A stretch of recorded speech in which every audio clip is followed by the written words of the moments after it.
Let's look at a process to convert a PDF to Microsoft Word format. There are two main ways to convert a PDF into a Microsoft Word file. The first is to use the MS Word button located on the Home ribbon within the Convert section.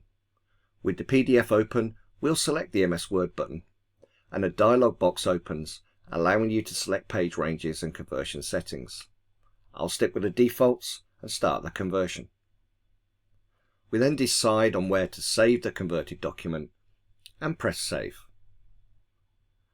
The Convert Assistant converts the PDF and opens up the new document in Microsoft Word.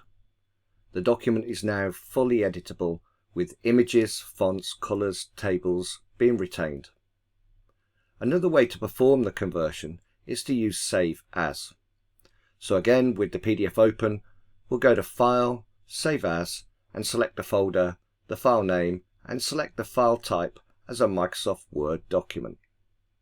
We'll click the Save button, and then Power PDF begins the conversion process and opens up the resulting file in Microsoft Word. If you're interested in learning more about Power PDF and its capabilities, we offer both free to access online learning as well as a wealth of technical videos on the Tungsten Demo Center.